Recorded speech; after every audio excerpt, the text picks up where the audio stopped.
Halla. Hallois. Da er vi på tur igjen, da. Ja, det er vi. Ja, det er magisk. Det er alltid magisk Ja. på fisketur. På fisketur. Som i dag egentlig ikke er fisketur. Nei. Vi skal teste. Ja. Vi skal teste en Guideline drifter. Ja. Det blir spennende. Få kjøtt på jakta til 3003, cirka. Ja, så det blir kult. Gleder meg veldig, kjenner jeg. Ja, jeg gjør det også. Og vi er jo bakgrunnen på testen, eller hvorfor vi tester det, er jo rett og slett på vi ønsker komfort. Vi ønsker at det skal være trygt og fiskeanvendelig. Så det er det, de tre tingene kommer vi til å gå ut ifra når vi gjør opp en konklusjon til slutt. Ja. Så, og hvorfor ble det drifterne? Hvorfor sitter vi med den båten? Jeg hadde ønske om altså det er jo en jungel der ute, masse å velge. Dette med at den har prisgunstig, det er jo selvfølgelig viktig for alle. Ja. Men jeg var ute etter en bellybåt som du kan sitte litt høyt i. Ja. Og det får du gjort her. Det påstås det. Ja. Så det må vi teste. Så vi kastet oss litt rundt, hørte litt med folk, og da var det altså med folk som har fisket mye fra bellybåt, Ja. og de anbefalte drifter. Kjøp drifter. Så jeg gleder meg til å teste det. Så er det egentlig bare å kjøre på. Vi må jo pumpe opp din båt. Jeg har ikke gjort det før, Nei. så det skal bli veldig spennende å se om vi får til i det hele tatt. Ja, det er akkurat det da. Jeg må jo si, jeg har jo fisket litt med det da. Du har prøvd den? Ja, så jeg har jo gjort opp noen meninger, noen erfaringer, som vi kommer til å ta til slutt i filmen. Dette blir en helt ny opplevelse for meg, Ja. så ja, det skal bli spennende å se. Ja, jeg skal ikke si så veldig mye. Jeg tror bare skal du begynne å pumpe. Jo, takk for det. Så tar vi med kameraet bort, og så får vi se. Der, ja.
Herlig utpå. Det er nydelig. Ja. Så det er fint, altså. Ja, nydelig. Så du er fornøyd? Så langt er jeg veldig fornøyd. Stødig, Ja. og Komfort, da? han sitter veldig godt. Ja. Ja. Du kan liksom sitte her noen timer. Ja, det er helt uproblematisk. Ha med drikke bak i bagasjerommet. Og det er et hot tips å ha med drikke ut. Det er helt genialt. Ja. I hvert fall når det er så varmt sånn som nå. Ja. Og så er det ikke til å... Vi skal ikke legge skjul på at vi har gått forholdsvis langt med det her. Nei. Så det er klart... Jeg kjenner jo da at han veier litt. Ja. Han gjør jo det. Jeg Ja. husker ikke eksakt kiloa, men det er klart litt veier han. Ja. Han gjør det. Hva er det du skal fiske med i dag, da? Nå har vi faktisk stått en god stund på land. Ja. Og spotta litt. Og for meg så ser det ut som det er jeg tror på vårfugl. Ja. Så det er det du har på, eller? Jeg har satt på en delikatesse her fra Ja. Midgard. Den har jeg tatt veldig mye på. Ja, kult. Så den har jeg lyst til å prøve i dag. Jeg har lyst til å prøve i hvert fall å starte med den, og så får vi se om vi går over på noe annet. Ja, vi er jo på kveldsfiske, så vi håper, og vi tror fortsatt vi er litt tidlig ute. Ja. Så vi håper på at du skulle dra til i 10-tida. Mellom 10-12 omtrent. Jeg håper det. Ja. Jeg har jo sett at det begynte å vake en del nå. Ja. Når vi kom hit for en par timer siden, så da var det veldig stille. Ja. Men nå har det begynt å ta seg opp. Og Det er det. det er helt åpenbart ørret på 600-700 i hvert fall, Ja. som driver og vaker her ute. Ja. Det er ikke noe tvil om. Vi får bare prøve på da. Dunke på litt. Ja, må prøve, vet du. Herlig.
Det er like moro hver gang. Tok på superpuppaen. 32 centi. Kjempegøy. Skikkelig sprek fisk. Ga meg en flott fight på en fin kveldstur, kan vi vel kalle det.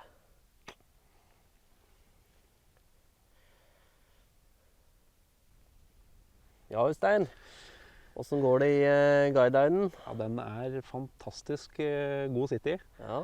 Eh, Du skulle jo komme litt opp. Jeg skulle komme opp, Ja. og jeg har jo blåst i bra med luft i setet. Ja. Og der merker jeg faktisk at jeg sitter litt for høyt, faktisk. Så det får vi ta med til neste gang. Da skal vi ha i litt mindre luft. Ja, det er bra. Men Så- du føler deg trygg og god, og vi har sittet nå i båten i 4 timer. Ja, og veldig stabil. Og nei, så her føler jeg meg veldig trygg på.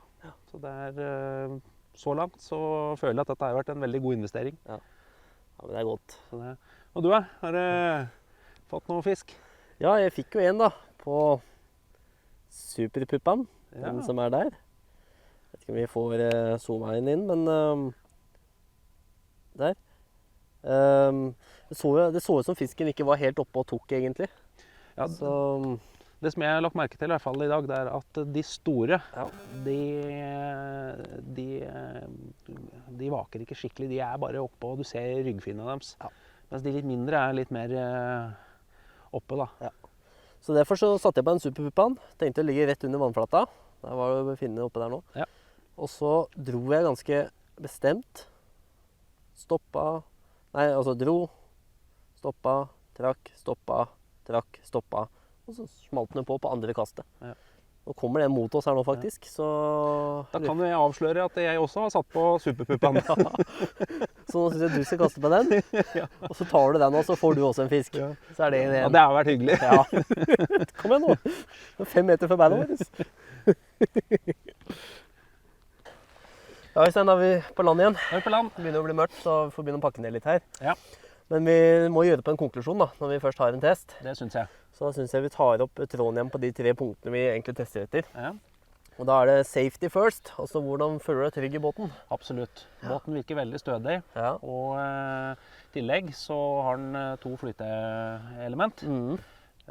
Separate sådan. Ja. Og i tillegg da sete. Ja. Så skulle det gå høl, så går den i hvert fall ikke ned. Og i tillegg også følger du med lappesaker. Ja. Jeg syns båten virker veldig robust. Ja. Så Ja, det yttermaterialet virker som tåler litt. Det er solid. Det er ikke så lett å slå lite hull på det. nei. Nei. Så det er bra. Og så er det punkt nummer 2, og det var jo rett og slett om komforten er til stede. Nå har vi vært ute i ca. 4 timer, Ja. og jeg syns jeg har sittet veldig godt. Ja. Ikke noe å si på det. Nei. Jeg merka selvfølgelig at jeg hadde pumpa litt mye luft i setet, så jeg satt kanskje litt høyt. Og kom litt lenger fram enn jeg ønska, men det justerer jeg til neste gang. Ja. I tillegg så kan du justere ryggen, Ja. så det er ikke noe problem å løse neste gang. Nei, det er digg. Og så er det jo det siste punktet, da, som også er kanskje det viktigste på en måte òg. Ja. Og det er jo om man er fiskevennlig. Har du lyst til å svare på det? Jeg sier så absolutt. Jeg har jo fått fisk i dag. Ja. Nei, men den er kjempefin. Og det, sånn, ja, du sier du sitter litt høyt, men det er også fordelen. Det er lettere å kaste, føler jeg, når du kommer litt høyere. For at i forhold til bakslenge og framslenge, og så å få en fin linje i kastet, synes jeg er litt lettere. Det er jeg helt enig i. Samtidig så har du liksom armene fri, du kan få til et dobbeltrykk ganske greit, og du kan få en fin kastsleng på det, og få en fin presentasjon på flua. Det har gått veldig fint i dag i hvert fall. Ja, det er det. Og så er det jo, vi må jo alltid tenke på noe minus da. Ja. Det er jo en test, og da må vi alltid ha noe minus. Så vi har jo funnet ut noen småting. Ja, det har vi jo. Ja. Så du kan jo dette her med svømmefoten din. Ja, vi snakket litt om svømmefoten. Det er denne her.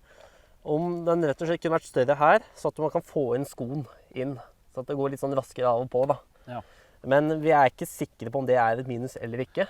Fordi det er digg å bare ha sokken inn, og det føler jeg kanskje litt mer som en vanlig, altså som å svømme da. Hvis du har dykket litt før eller et eller annet sånt, så er det veldig behagelig. At det er mer sånn frihetsfølelse og ikke blir så klumpete. Jeg tror mange vil være uenig i det med den skoen. Ja. Er dere det? Kommentarfelt. Ja, kommentarfelt. Absolutt. Ja. Jeg har lyst til å utfordre guideline på en liten ting, og det er jo disse her lommene. Ja. Jeg kunne tenkt meg vanntette lommer. Det går rimelig greit, men vi har med oss ganske mye gadgets, kamerautstyr og andre elektroniske duppeditter. Ja. Så jeg kunne tenkt meg en vanntett lomme. Ja. Det kan vi kanskje løse med en pose som er vanntett, og kamerautstyr. Ja. At vi kunne hatt en bedre plassering til kamerautstyr. Ja. Helt enig. Det er mulig vi er kravstore nå. Ja, men sånn må det være. Andre ting? Ja, vi hadde jo en ting til, hadde vi ikke det? Og det var, pumpe, selvsagt. Pumpa, den har røket, og den røyk etter ikke veldig mange ganger. Og det er ikke bare på den båten her. En kompis også som har samme båten har også røyket pumpa si. Ja. Så den er nok litt svak. Litt svak på at den ryker rett og slett i skjøten der du pumper. Den bare knekker tvers av. Ja. Så den må forsterkes, Garen. Ja. Heldigvis så er den ikke så veldig dyr på Biltema. Nei, så heldigvis hadde du med en Biltema-pumpe i dag. Så hva var det du sa? Enten så er du 2 på tur, så at du har med alltid 2 pumper. Ja. Eller så får du ha en ferdigpumpa fra bilen. Ja. Altså at du kommer opp og vet at du har pumpa på båt. Alltid lurt å ha i hvert fall pumpe tilgjengelig. Ja, absolutt. Nei, men det er bra. Vi får pakke ned, gjøre oss klar og diskutere i bilen hva vi skal finne på neste gang. Ja. Det blir spennende. Det finner vi ut. Ja, det finner vi ut. Ja.